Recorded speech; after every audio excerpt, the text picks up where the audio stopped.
at Helmholtz Zentrum Gestalt. We're back with episode 13 of the machine learning seminar.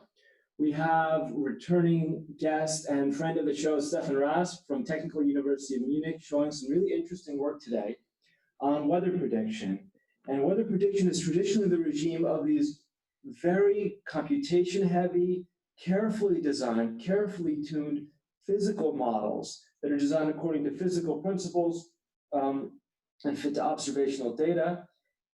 And the question is, can we begin to compete with these physical models using machine learning techniques, which just predict data from data without necessarily having physical principles, except any that they're able to learn from the data? Traditionally, this has not been possible. Previous attempts to reach the accuracy of these numerical weather prediction schemes based on physics that are run by these major weather centers have not succeeded. And now we're starting to close the gap in a few different areas. So Stephan's going to present this work. He's going to describe the benchmark problem he's set up for testing the data-driven approaches toward weather prediction and some really intriguing recent results. So I'll hand over to you, Stephan. Yeah, thanks so much. And thanks for having me. And thanks for everyone tuning in. Yeah, so I titled this talk, Probing the Limits of Purely Data-Driven Medium-Range Weather Forecasting. And to start out the presentation, I want to look back to the sort of moment that motivated this work and that certainly got me into working on this. And that was, about a year ago now, a bit less, at a workshop on AI for weather and climate prediction in Oxford. And that was organized by some eminent names in atmospheric science, among them Tim Palmer. So you might have heard of him. He's been instrumental in numerical weather prediction. He's pioneered the use of stochastic prediction, using random components in weather forecasting models. And so he had the introductory talk, and he had this slide up there where he basically divided the use of AI in weather prediction into several categories, going from soft to hard, as he called it. And so I'll walk you through this. So what he means by soft is, so basically, as David has said, weather prediction is typically done by these physical models. They're based on physics, they discretize physics, and there's no data-driven component in there. This is all sort of manually tuned and based on physical concepts. And so what Tim Palmer called the sort of soft AI method is to say, okay, well, maybe I have a model component that's really expensive. So maybe I have, for example, a radiation scheme that is very accurate, but it also takes up a lot of computation time. Can we emulate such a scheme using a neural network, for example, or some other machine learning method, and make the model faster in that way? So then the sort of medium approach would be, okay, well, can we take a model component that we know is not very good? So, we've talked before, maybe when I was here last time, we talked about cloud parameterization. We know that that's not very good. Can we somehow try to learn from data a better parameterization, a better approximation of these model components? And now, all the way on the right here, what he called the hard AI approach, was basically just saying, okay, screw the physics. We're just going to go directly from data to data, as David said, train on observations, and do a completely data-driven forecast. And so, well, there were some first approaches that did this. And so I want to just show one of them that's also from one of the slides from Tim Palmer by Jonathan Wayne.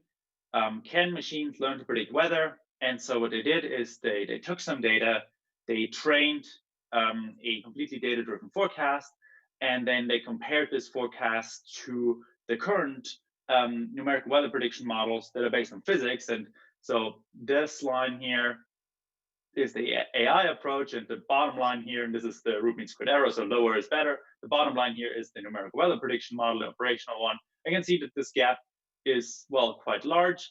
And Tim Palmer's conclusion was, can we close this gap with AI alone? And he was rather skeptical. And he closed with the opinion that basically this will be impossible to do, to learn a purely data-driven model that matches the skill of a physical model, and that basically, learning these complicated equations, the Navier-Stokes equations, is not something that is worth pursuing. Now, there was some debate at this workshop, and well, whether this is true or not, what he means, what he said there, well, my take on this was, rather than speculating on whether it should be possible or not, let's just try it out, because a lot of these early approaches that tried this used, a pretty suboptimal data set. They used pretty small networks, so it hasn't really been tried out yet. And so the idea was also to create a benchmark data set where different approaches can be compared, because a lot of these early approaches, again, they use slightly different data, different ways of evaluating this. And so we sat down and said, okay, let's define this problem properly, and then we can move forward. And this is where the Weatherbench benchmark data set comes in.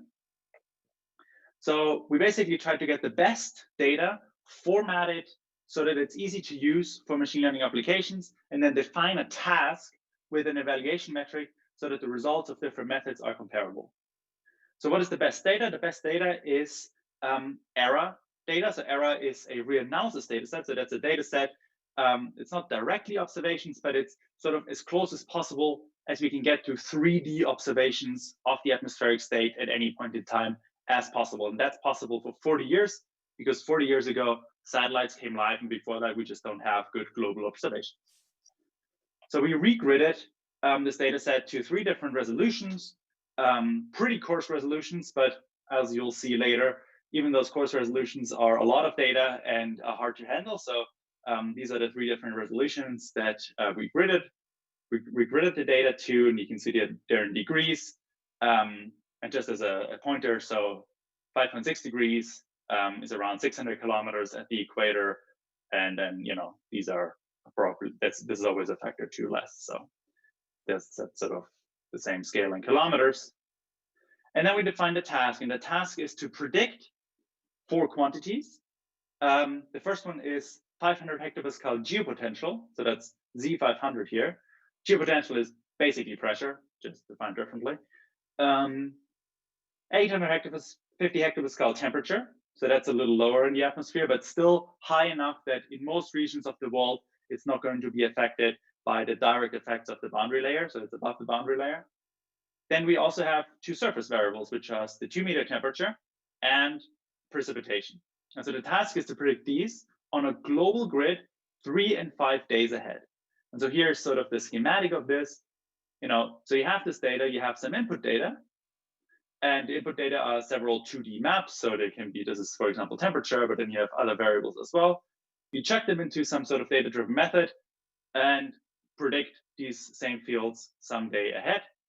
And yeah, that's basically the challenge. And then the next thing that we said is, okay, we need some proper baselines to compare our scores to, because a score in itself is kind of meaningless.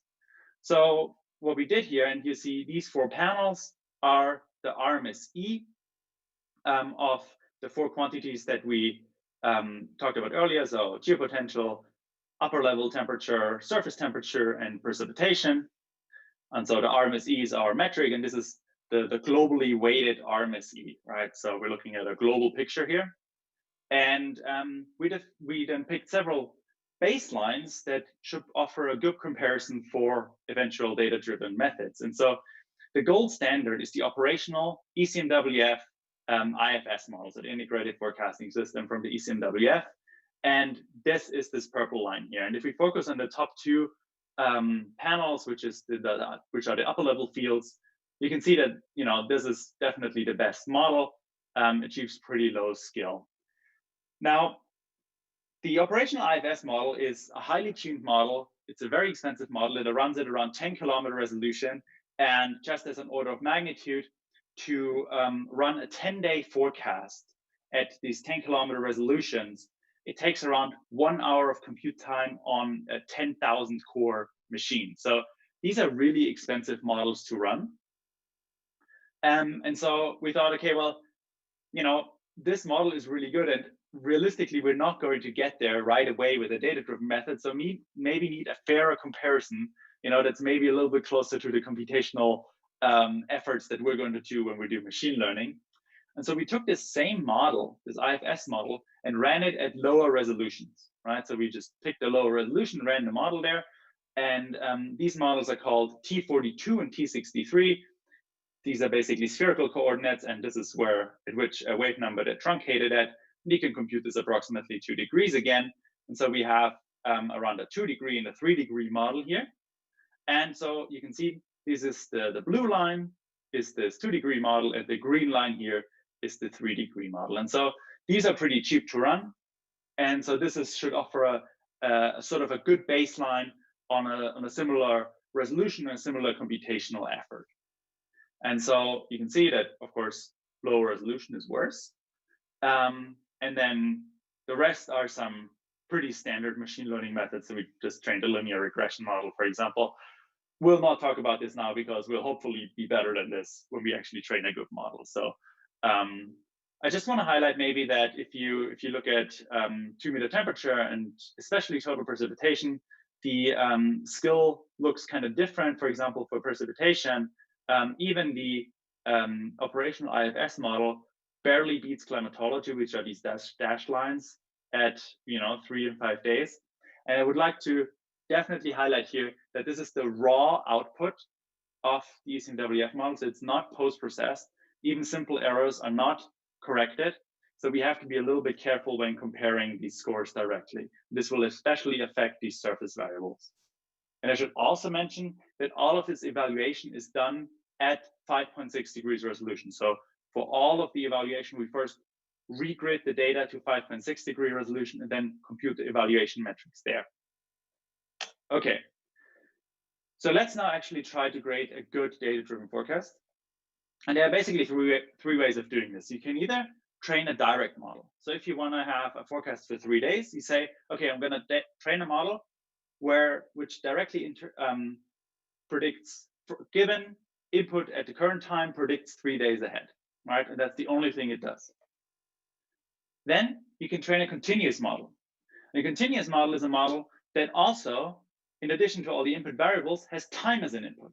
And then during training, you randomly pick a time and the appropriate output target for this time. And so you train one model for all the time steps in a given time horizon that you choose. So for the direct methods, for every lead time, you need to train a separate model. A continuous model can do all of it. And then finally, you could also train an iterative model. So I think you've talked about this paper by John Wayne with the cube sphere mapping. And that's what he did. And the idea here is you train a model for a short lead time. So he did 6 hours. And then to create a longer range forecast, and I think, I showed this schematically here. To create a longer range forecast, you basically do this step several times. You train for a short time, but then during inference, if you want to have a 5-day forecast, you first make a 6-hour prediction, and then based on that output, you run the model again up to the desired lead time. So this is more akin to what you would do with a regular model. You have a time step for short times, and then you just iterate through several time steps to get to the lead time that you want. Now, I'll explain a little bit later why this is a more difficult approach. So for now, what I'm going to present in the study that we did is just these two methods, a direct and a continuous forecast. Okay. So let's talk briefly about the method. So now we're trying to actually create a good model. And so we train all of our models at 5.6 degree data. And you might say, well, that's really coarse. And you're very right to say this. First of all, why did we train at such a coarse resolution? It's because it's super expensive to train. So all the 40 years of data, even at this very coarse resolution, it's a 32 by 64 degree grid point grid, is several hundred gigabytes of data. Okay, so then if you want to go one step up in resolution, you multiply that by 4, and that becomes technically very difficult to handle. So this is why we stuck with 5.6 degrees. Now you might say, okay, well, who cares about a 5.6 degree forecast? Nobody does. Very right. But I think the point of what we're trying to show here is rather, probing the limits of these data-driven methods rather than to actually create a good forecast. We're very far away from this. But kind of what we want to find out is, looking at the behavior of this model, can we then extrapolate whether it will be possible in the future by scaling this method up to actually match the skill of operational models at 10 degrees resolution, at 10 kilometer resolution, for example. Okay, so for now we are using 5.6 degree data, and unless I mention otherwise, that's the standard here. Right, so what is our actual method? So we use a fully convolutional ResNet. It's pretty big, 6.5 million parameters. And as inputs, I am using the prognostic variables. So these are sort of the variables that would also be in a regular physical weather model. And that's geopotential, temperature, the wind, and humidity at 7 vertical levels. I am also adding some 2D fields, that is 2-meter temperature, precipitation, and also the incoming solar radiation, and then some constants. So that is the land sea mask, orography, and then also a field which has the latitude at each point. And then in addition to this, I also put in these fields not only at the current time step, but also at -6 hours and -12 hours, okay? Combining all of these together, I'm treating each of these levels, each of these variables, and each of these time steps as a separate field and as separate channels, right? So I'm not retaining any of the three-dimensional behavior here of these variables, three-dimensional nature. I'm treating each of these levels as a separate channel and all of these variables. And then if you add this all up, it ends up being 114 channels. And as outputs, I am simply predicting what I want. So I could, of course, predict all of these variables as well, but that's not what I'm doing. That would be more difficult because, first of all, it's a more difficult task for the network. And second of all, you have to be careful with how these variables behave relative to each other and how you scale the loss. So what I did is, okay, I'm just saying I'm interested in predicting these 4 variables, but I'm not doing this with one model. I have one model that predicts the geopotential and the temperature at the upper levels and at the surface. And then I have a separate model that predicts precipitation. And again, this is because these variables are very different to each other. And so you have to, if you want to train these together, you have to do some sort of loss scaling. So I just said I'm going to keep it simple and train 2 different models for that. Okay, and yeah, so this is again the schematic. So these are 114 channels now that I'm putting in, and then depending on the model, I predict 1 channel or 3 channels, and everything in the middle is just handled by this fully convolutional ResNet. So nothing particularly exciting there, no physics in there or anything that I'm pre-imposing. And so, well, the question is, how good can we get with this approach? And so these are similar plots to what I've shown you before now. So this is the geopotential, this is the upper level temperature, and RMSE. The same baselines from before. So we have the operational numerical weather model. We have the one run at 200 kilometer resolution, the one run at 300 kilometer resolution. And I'm also adding this yellow line, which is the skill that is achieved by the Wayne et al. Paper, which uses an iterative approach, if you remember. And so if we use all of the 40 years of error data, then this is what we get. So we have the direct and the continuous model here. They're pretty similar to each other.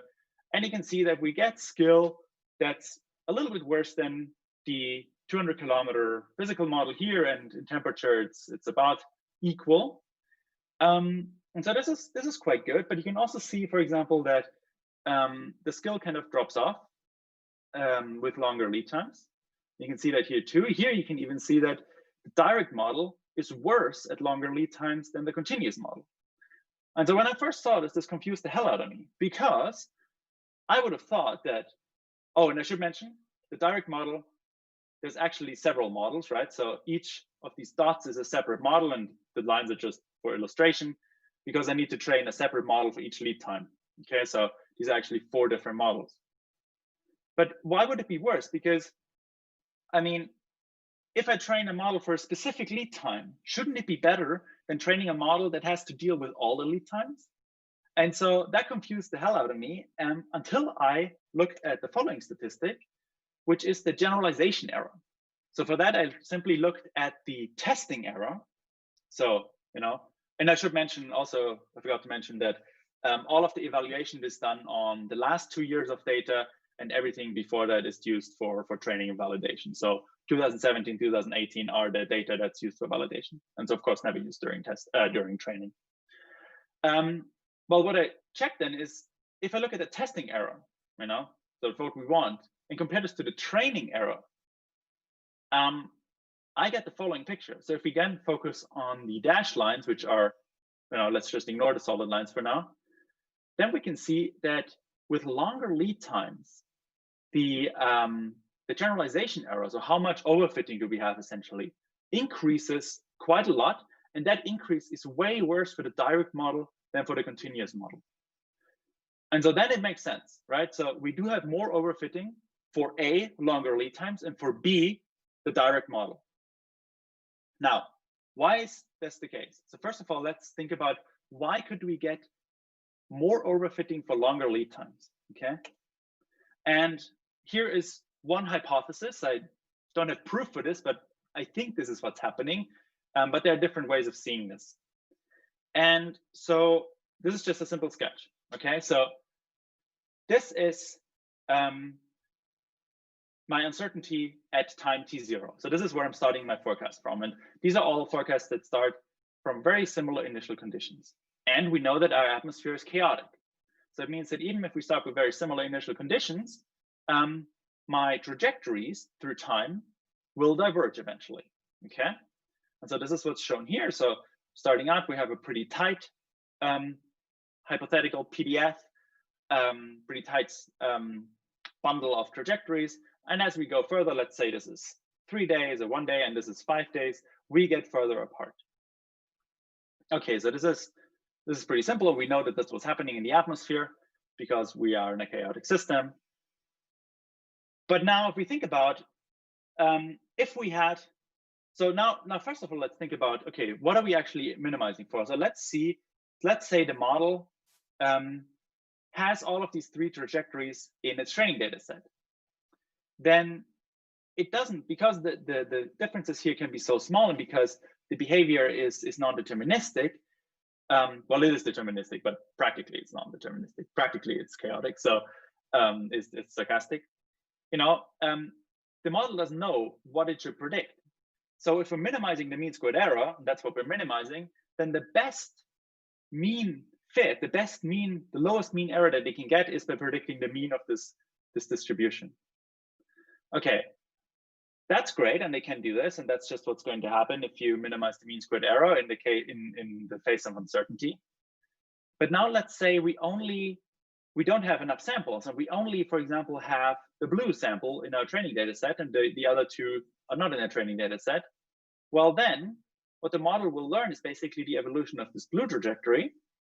And even though this is the entire range of possible outcomes, okay? So if it overfits to this blue trajectory, then the possible error that it can get here for a shorter lead time is lower than what it can get here for the larger lead time, okay? So I don't know if this was clear, but essentially, because we have chaos and because we have a wider set of possible outcomes for longer lead times, overfitting, I think, is more of an issue. And that's, I think, what we're seeing here. But again, this is an hypothesis, and I don't necessarily have proof that this is the right interpretation. The other thing that we can see here is that the continuous method is essentially a way of data augmentation or regularization. It prevents overfitting as well, because you have one model that has to do the entire job versus a direct model that can just directly overfit to a specific lead time. So it helps with overfitting. Okay, but still we get quite a bit of overfitting. And so, well, how can we combat overfitting? The best thing, the easiest thing, or if it's possible, is to add more data. And so what we do is we actually download some climate model data from the CMIP archive. Now, climate model isn't the real atmosphere, but my hope was that it's close enough that we can use this for pre-training our networks. And does this work? So what I'm showing here in these like dotted lines, and you can't see them, and that's kind of the point very well here, is that if I only train with climate model data, but then still evaluate on the real observation, the real error data, I get very good skill.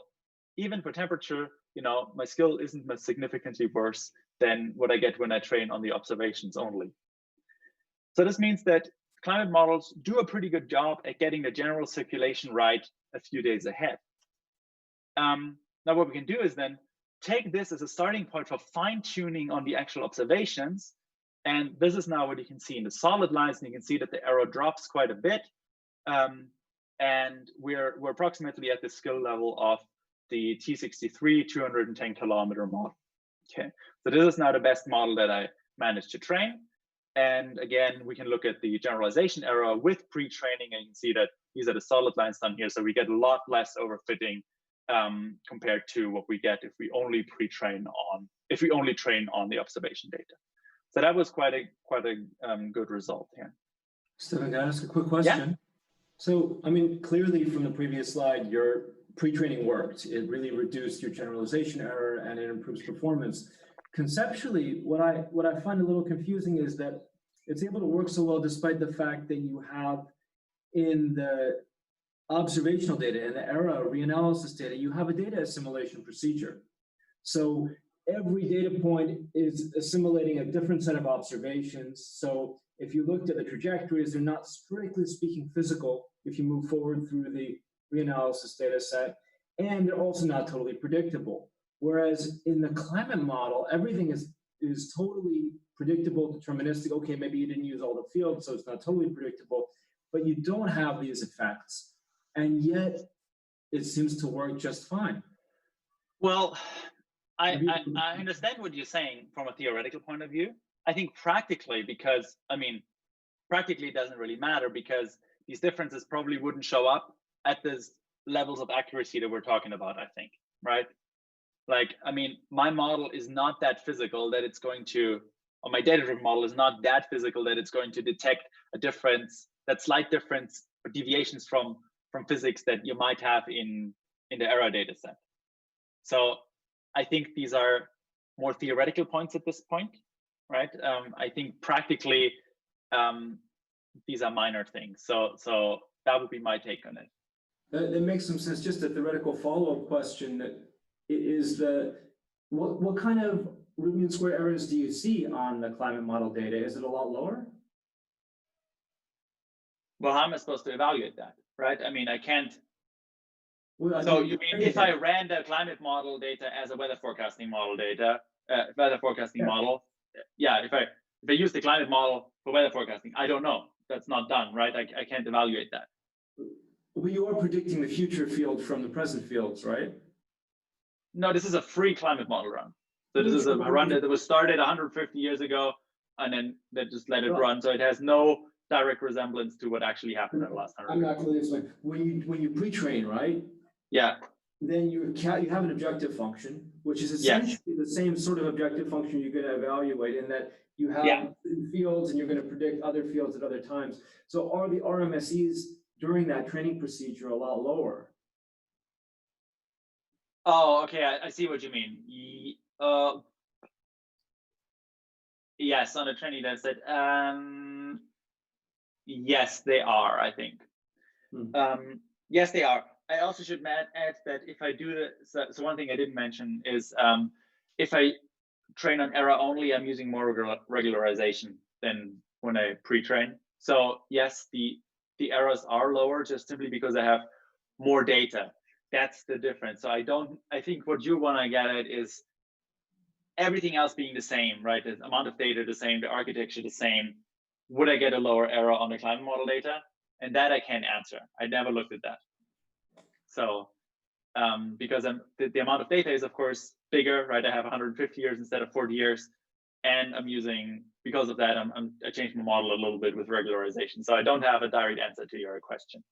Okay, thanks. Yeah. Yeah, let's just look at the results for 2-meter temperature and precipitation. So for 2-meter temperature, we're almost at the skill of the operational model. But again, we have to be very careful. First of all, we're evaluating at this really coarse grid. Second of all, this is the raw output.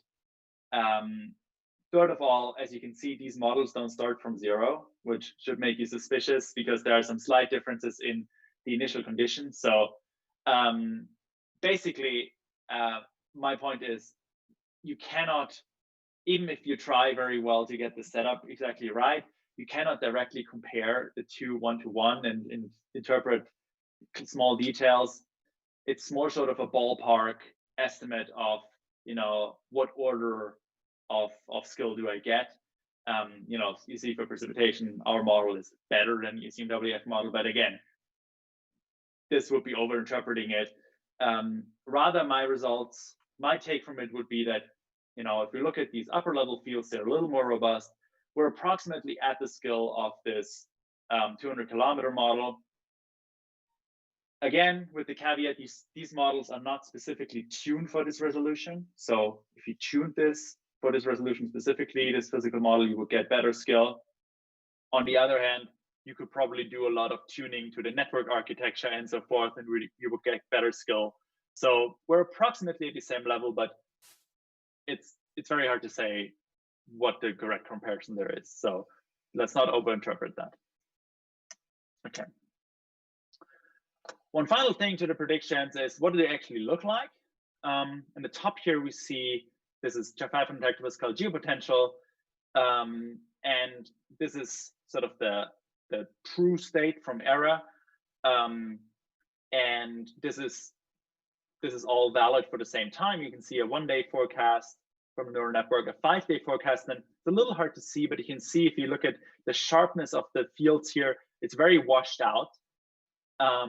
Whereas the IFS forecast, this is the operational weather forecasting model, is just as sharp. It might just be wrong, but it's just as sharp because it's reflecting the real physics. Whereas this, as I mentioned earlier, sort of creates some sort of an averaged forecast, right?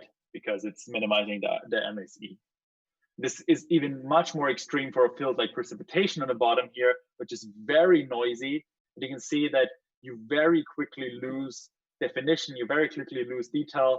You're really just predicting the average field here, whereas this field is definitely not physically realistic, right? Like, this is not a precipitation field that would ever occur in nature. This is just statistically, from the data, the best learned forecast. So it's basically just averaging out everything, where again, the IFS forecast is physically realistic, at least much more realistic than what you would get with a neural network. But of course, the precipitation cells aren't exactly in the right spot, right? This is very hard to predict field. So yeah, you lose training this way, just minimizing the MSE, you lose basically physical realism because you're just statistically optimizing for the best mean forecast. Okay, now those are the results, but sort of when we set out to do this, we kind of wanted to know can we extrapolate what we see here to sort of, what if we scaled this up a lot and trained it at operational resolutions? Can we beat the operational model? And well, I can't do this. This is technically too hard, but what I can do is I can train with lower resolutions. That's easy. So what I did here is, these are our models from before. This is RMSE again. And then I can just like half the resolution, or double it, no, half the resolution, yeah. And up to 22.5 degree resolution, which, that's an 8x16 field. So that's very coarse. And you can see the behavior here. And you can see that, of course, the error goes up. That's regardless at which resolution you evaluate at.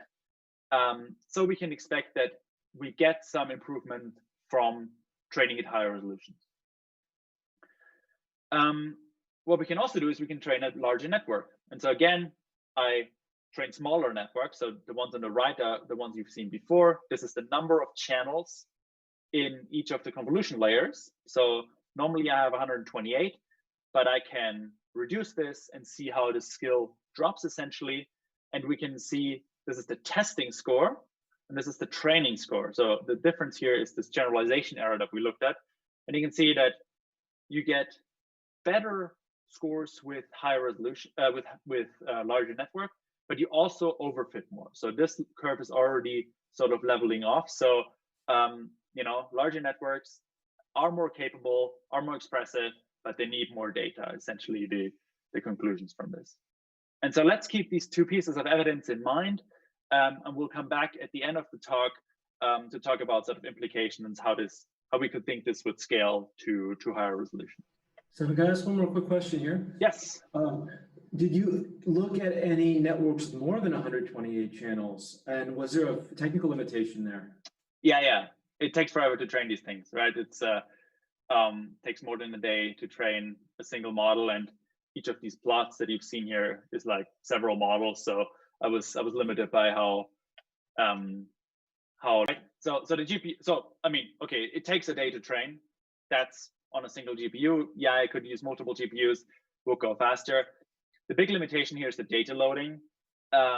Is essentially that I have all of these hundreds of gigabytes of data, and I need to feed them to the network, and it's random access, right? Because I need to shuffle during training. That's very hard. So my solution, well, I have two solutions, but essentially what it boils down to is I can only train one network at a time. And so it takes very long to train all these models. And so I didn't scale this up any further. It was just technically very hard to do. Of course, it's possible, but for me as a single person, it's an engineering challenge, and I can only do so much.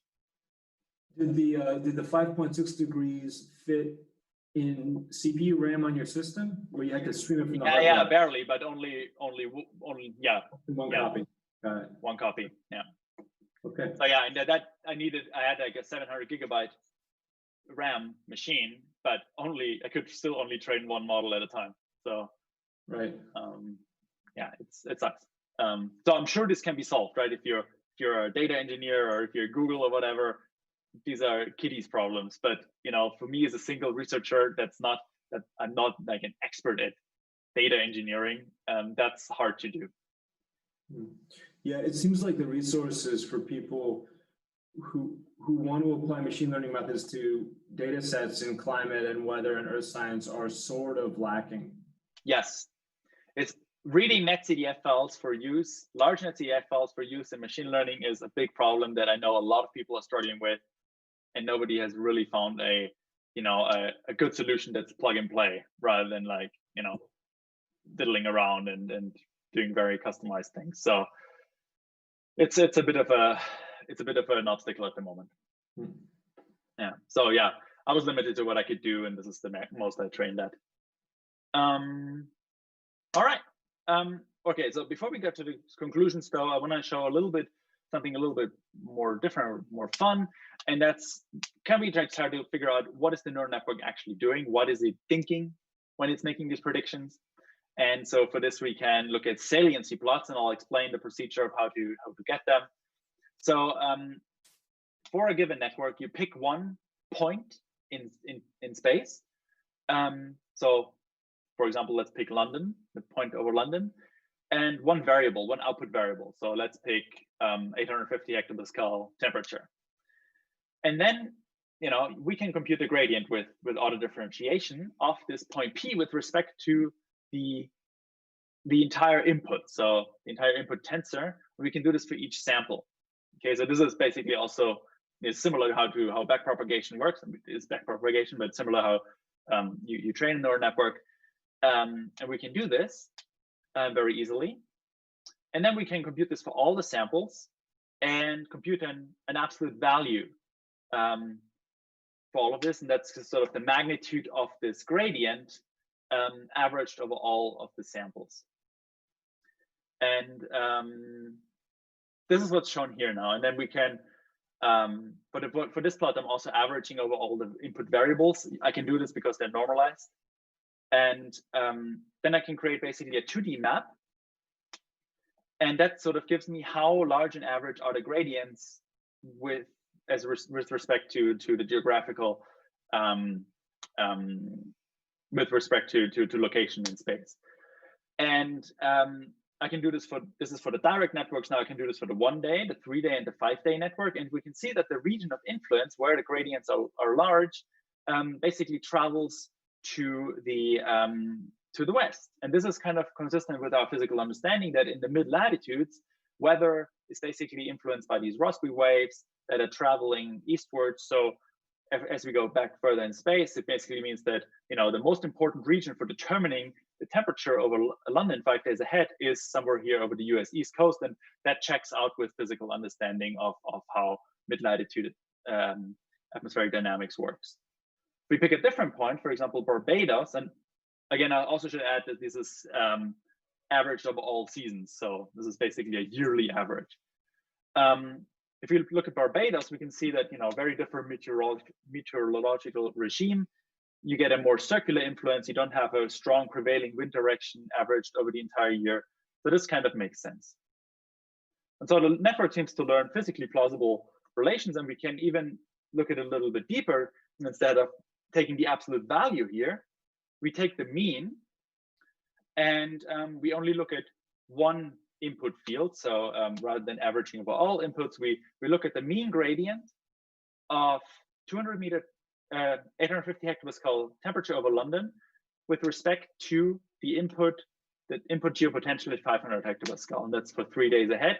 We see these positive negative patterns here. This is what's shown here. And basically, this again, you can interpret into this physically reasonable mechanisms, right? You have these Rossby waves, and this looks very much like displacements in these Rossby waves.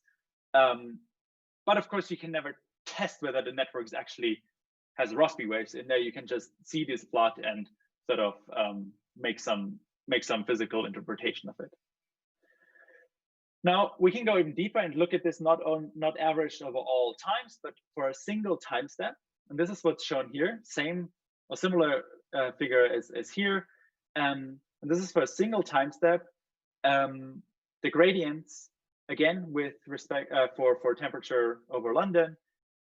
And you can see that the region of influence, or like if I change the gradient over Hawaii, if I change the input over Hawaii here, that would have you know, non-negligible influence over London. And that's within 3 days ahead, that's rather physically implausible. You know, like information transfer over such amount of distance in 3 days is, you know, it's something that you typically wouldn't really expect. And it kind of just shows you that, you know, while the network learns plausible things on average, it doesn't learn physics per se. It learns correlations. And, you know, if there are correlations in the data set, it picks up these correlations, even if there is no physically causal mechanism that can connect the 2 points. So we have to be a little bit careful with this, and it's just an interesting illustration of that. Okay, so this is basically where I'm already at the end. So we set out to discover, well, is this purely data-driven approach a potential way of improving weather forecasting in the future, right? And we had these experiments, we ran them in a very low resolution, but we can now try to extrapolate these, scale these up to sort of the resolutions that we would want to have, around 10 kilometer. That's the current operational weather forecasting resolution. We can think about, okay, would this work? And so the first conclusion that I have is that in theory, data-driven methods can be as good or better as any physical model. There's nothing stopping them from doing that. The big caveat is that you need enough data for that, okay? Now, if you have a limited amount of data, then yes, purely data-driven weather forecasting, in my opinion, would be way better than, you know, the current. There's of course an inherent limit to how good it can be, but you know, it would be better than physical methods. But the big problem is that you probably don't have enough data for medium range numerical weather forecasting. So why is that? We have seen that just the 40 years of observation data are not enough data, right? We have seen that as you scale up your network size, you get more overfitting. And let's be realistic, if we want to train a data-driven forecast for 10-kilometer resolution, we would need a really big network.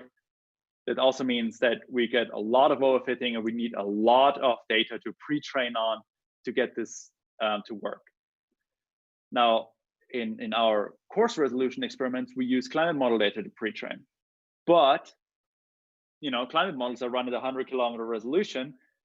If you get past this resolution, there's basically very little data to pre-train on. Okay, so essentially you don't have enough data. That's the big conclusion sort of for that. This doesn't mean that you can't do a lot better than what I've shown here, right? I'd be very interested if somebody used the highest climate model resolution available, around 100 kilometers, used all of that data and to train, and then used a really big network. I'm pretty sure you can do a lot better than what I've done. You can probably do a lot more clever neural network architectures. You could even try to bake some more physics into the neural network, like as you've seen with the cube sphere model, try to somehow exploit some symmetries in the physics so that you maybe need less data. But still, I think to really compete with these very, very highly tuned, specialized physical models, there probably isn't enough data. This doesn't mean that data-driven approaches are generally worse than physical approaches. This has to be assessed for every problem separately. So the first question is, how many independent samples are there, right? That's really the crucial question. And the second question is, well, how good is your physical model? Because if the physical modeling for a particular problem is really hard, then maybe there's a lot of potential to improve, even if you don't have a billion samples. So one example of this, and I don't know if you've talked about this before, is this MedNet paper. If you've seen this is a paper that basically does a data-driven precipitation nowcasting approach. So predicting just the precipitation field for the next few hours. Yeah, we did an episode on this. Great, that's great. And so this works really well, right? Why does this work so well? Well, first of all, you have a lot of independent samples. Now, they only use 2 years of data, whereas we use 40 years of data. But what you have to consider is that if you only look at precipitation cells and the evolution over the next 5 hours or whatever, 8 hours of what they're doing, then a cell over Oklahoma is completely independent from a cell over Germany. So these are two independent samples at the same time. And you basically do this, well, I think they only do it for the States, but even there, you have the precipitation is pretty independent, has a small region of influence. And the other thing is, whereas if you do global weather prediction, as the name already implies, over several days, there are pretty wide-ranging connections. So every time step is only one sample. And then the other thing is, predicting short-term precipitation with physical models is really hard, right? To get the physics right, that's really hard. To get the observations into the data, that's really hard. So there's actually a lot of potential to improve. This is why this approach works really well. Whereas, in global numerical weather prediction, that's something where physical models are also already really good. And so there's only very small potential to improve. So these two questions are crucial to sort of evaluate, is a data-driven approach a viable method, or will this be comparable to a physical approach? And the final interpretation that I would like to make is sort of, I basically see these data-driven models now as very clever analog forecasts. Analog forecasts basically, people do analog forecasting, they basically look at similar weather situations in the past. And traditionally, the way people have done is they define some similarity metric, compare different weather situations, and then they basically say, okay, this is the closest weather situation that has happened in the past, and so this is going to be my prediction now. And I think neural networks basically do the same thing, but they just do it very cleverly. So I think that's sort of the way to see neural networks now. That's the way how I see neural networks now. And the last thing I would like to say is I would like to recommend this paper that just came out last month by Tim Palmer, who we had in the introduction, and he basically has a vision for numerical weather prediction in 2030. I give it a read. This is a really interesting paper. It's not very long. It's not very technical, but he has a vision of how. In part of the paper, he describes how he thinks that machine learning should be used for numerical weather prediction. And you're basically saying completely replacing numerical weather prediction models is not the way to do it. And I think we've seen that this is maybe the case. Rather, it should be the post-processing and statistical downscaling of global numerical weather prediction models where he thinks there could be a real potential. And I tend to agree with him. So this is really a quite interesting paper that I would suggest. And with that, I would like to close. Thanks for listening. Thanks for having me. I'm looking forward to questions. Thanks a lot, Stephan. That was a great presentation. And I would just like to say, at least my personal opinion, I think this kind of work is extremely important to actually just stop, not just talking about the idea, but actually doing it to set the kind of groundwork for everything that's coming in the future. And I'm excited to see kind of the kind of all the techniques building on this, doing data-driven approaches. I think the hybrid approaches, combining these two, are really interesting as well. And just whatever comes, I think it's really important to have these benchmarks and to have these results and to see what works and what doesn't. I'm sure we'll have some questions from the chat. Everyone can write in the Zoom chat or on the YouTube chat. While we wait for them, I've got a couple of questions. Let's start with something very high concept. Is least squares error really the right metric for evaluating these forecasts? And if it's not, what does your ideal accuracy metric look like? Well, that depends. We had a lot of discussions, right? Because I mean, this depends very much on the variable that you're looking at. And so typically what people use for these upper level mean fields is the anomaly correlation coefficient, which has the advantage over the least over RMSE that it already performs some implicit debiasing. But that's sort of the what people use for these upper level mean fields. It's all in the Weatherbench data set. We have the anomaly correlation coefficient, and also in the appendix of this paper, I have the anomaly correlation coefficient. Also in there, it gives qualitatively similar results. For something like precipitation, you know, I think the choice of metrics should always be guided by the user that's actually going to use this forecast. Okay, and so yeah, for precipitation, people typically don't use either. There are several different metrics that people use. So it really depends very much on the application and the variable. So let me be a little more specific. I mean, you specifically mentioned this case of you kind of have the right precipitation patterns in the numerical weather prediction model, but kind of not exactly in the right place or the right time. Is there a way of taking into account these kinds of errors in the error metric? And maybe you mean that basically you're saying like you want to have, okay, let's say you have there's a big precipitation cell over whatever, I don't know, Stuttgart, but in the forecast there's a big precipitation cell over Munich, and you're basically saying this should be, rather than, you know, this should be somewhat taken into account that you actually got the error kind of closely. Is that kind of what you're saying?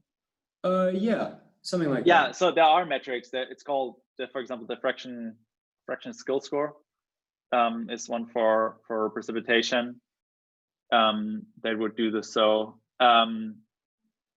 but yeah, it's, or you could smooth your output fields both spatially and temporally before evaluating, right? Before computing the metrics. So that would be another way of doing that. Okay. But yeah, it's all very application driven. The verification of forecasts. There are 1,000 different metrics. It's hard to know. So yes, Christopher Cutto has a question on Zoom chat. Do you want to chime in, Chris? Yeah, hi. This is Chris from DKRZ. Can you hear me? Yeah, great. Great. I really loved your talk, and I really like the idea of this mixture of CMIP and error, and with the whole pre-tuning stuff. So kind of doing it in CMIP and then the fine-tuning on the error. I really like it. I think I will steal this idea. Well, I should mention this is not my idea. Yeah, well, I really like it. I mean, I like really the approach of mixing these. I think you've talked about this paper, right? Yes. Have you? Yeah. That I think those are the people that first did it, and I was a reviewer on this paper, so I kind of stole that. So I have a question to you. Can you go to slide 13? So the next one. Yeah.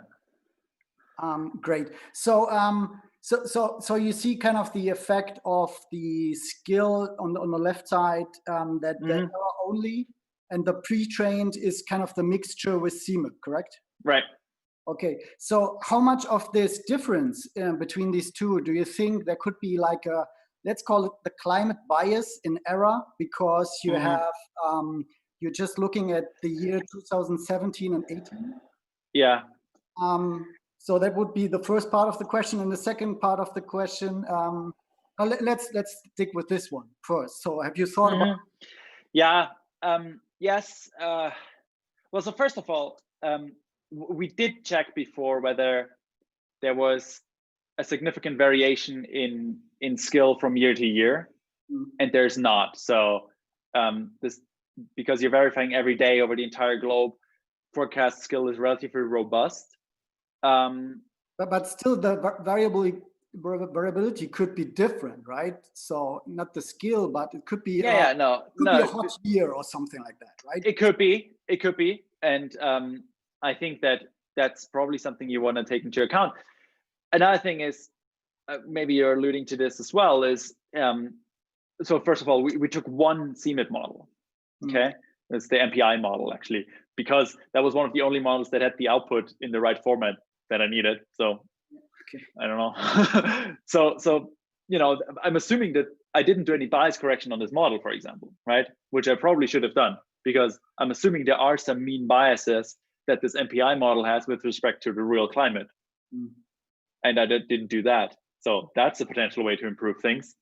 Or another potential way to improve things is using more like several different models to pre-train, several different climate models, because you would think that it's always better to have a variety in your pre-training rather than tuning on the behavior of one specific climate model and then try to transfer this over to the real world.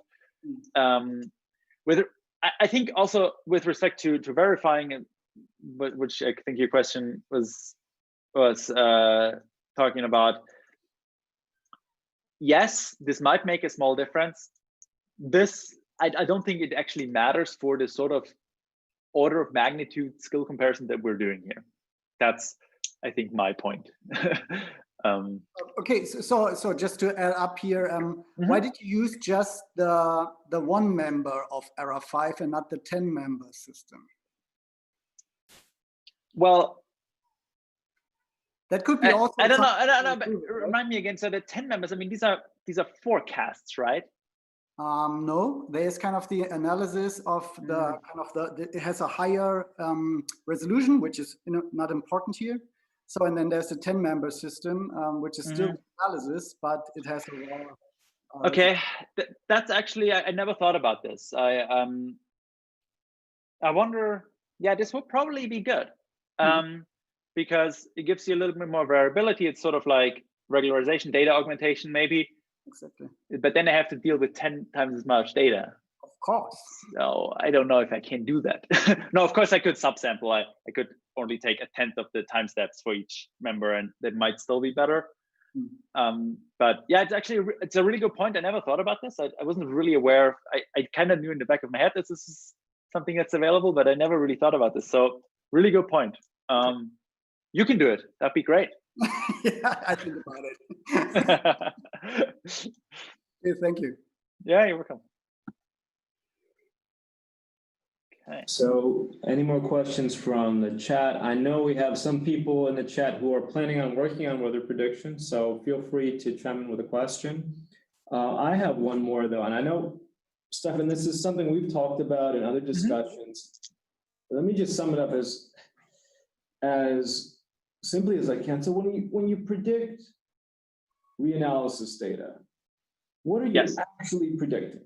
Because in some cases, for example, I don't know, maybe surface temperature in a densely populated area or an area with a lot of sensors, right? Then you are probably going to be very tightly constrained by observations, and your reanalysis data will pretty much match your observations, right? And then another scenario, I don't know, temperature or geopotential in the middle of the Pacific Ocean, which counts equally to the objective function, yeah, then probably don't have a good direct measurement, and you're using the model, the IFS model, to interpolate. Yeah. So you could argue it's not a fair comparison to the data-driven methods, because of course the IFS will do better because you're using the IFS to fill in the missing values. So is it possible to talk about which values you're targeting are closer to data and which are more filled in by the model? Yeah, so a very good point.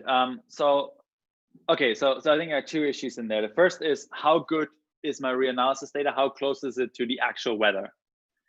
And I think that depends very much on the variable again that you're looking at.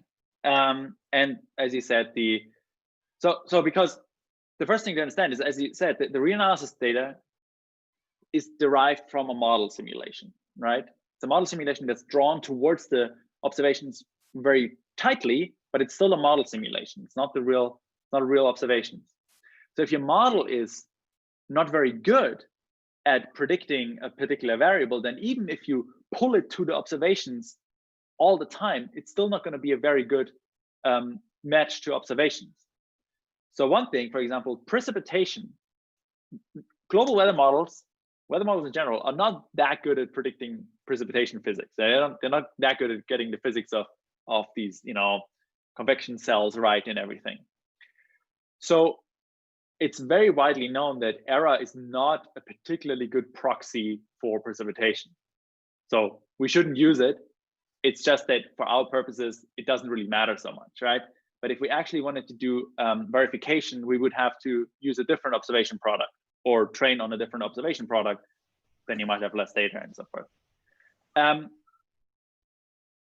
The IFS model, on the other hand, is very good at predicting upper level mean fields. So Z500, T850, it's very good at predicting those. So I think we can assume that it's also relatively close to the observation.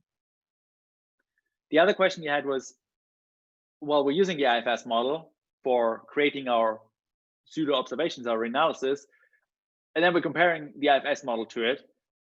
Yeah, of course, this probably will have a little bit of a bias towards the IFS model. But again, I think for the sort of ballpark estimations that we're doing here, the differences aren't going to be that large. But yeah, theoretically, that's a valid concern. So in the MedNet paper, they did just look at satellite images and weather radar. Would that be practical for a 5-day forecast, or is there some reason why you have to look at? Well, so you can always verify against direct observations. So there are gridded surface observations over Europe or basically everywhere in the globe. Well, probably not everywhere, but at least over Europe and North America, probably lots of Asia, that you could use to verify. But often the problem with this is, so first of all, the problem would be you don't have global data. So how do you train? Well, of course you could train with that, but it gets a lot, you quickly have a very heterogeneous data set. And oftentimes these direct observation data sets, you don't have long enough time series to actually train on them. So for example, there's a satellite product for precipitation that's probably better than ERA, but you only have 20 years of data, for example. So that's a big problem, that you have very sparse data from observations and very heterogeneous data. So it becomes very quickly a problem. But for verifying, you could always do this. Like I could verify this against the last 2 years of satellite observations and check how well I'm doing, which I probably should do if I actually was interested in my precept skill. But I mean, I don't think we need to verify this. It's not very good. Okay. And I have one last question. You mentioned Wayne et al. So they use networks which are iterative, which are shallower, which have maybe a number of disadvantages, but then they have this cube sphere. So they're able to deal with the curvature of the Earth maybe a little bit better, whereas your network has to kind of learn how to use the latitude field to compensate for curvature. is it clear with all these differences, like what really makes a difference and what makes one network better? No, it's very hard to say. I mean, the Wayne et al. Paper, yeah, as you said, the network is much smaller. They only use a small subset of input variables, so it's naturally at a disadvantage. I also think that if you're just interested in creating a good forecast, it does make more sense to do the direct or continuous method, right, than the iterative method, because in the iterative method, you're never directly optimizing for what you want. You want let's say, a 5-day forecast, but you're never training for a 5-day forecast. You're training for a 6-hour forecast. And so I think if you're really interested in good skill, then probably training directly for what you want is better. The other thing is, training an iterative method isn't so easy, because if you just train, a 6-hour forecast and then chain these together, what often will happen is that your model blows up, right? The errors amplify. So what actually Wayne et al. Did is they trained over 2 time steps. So basically they did similar to an R and N. They trained over a sequence of time, in that case only 2 time steps, because it's super expensive to do, because you have twice as much backpropagation to do, even for 2 time steps. So if you want to extend this to several time steps, that becomes very slow, and you need a lot of GPU RAM and so forth. So it's not that easy. I actually tried it. I never got it to work for my networks. And so what I can't do, for example, what Jonathan Wayne can do, like if he has plots in his paper that show basically this line beyond 5 days, even though he only trained for 6 and 12 hours, and his model produces reasonable behavior into, infinity. Whereas, with the direct networks, of course, I can do this. And even with the continuous networks, I can, of course, ask the network to predict something beyond 5 days forecast time, but it just blows up, right? So I can't create realistic forecasts into the infinite future. Maybe the cube sphere has something to do with it. I don't know. Like, that's the thing. Like, it's very hard to compare. There are so many differences between the different models that it's hard to say what works. So that's what the benchmark's for, that people basically pick different components, try things out. So hopefully somebody can apply the cube sphere or something similar to a larger network with more variables, and then we'll see whether that actually works better or not. Well, the gauntlet has been laid down. We'll see which other contenders rise to the challenge in the next year or two. Yeah, hopefully a lot of people are using it. There's a leaderboard on the GitHub.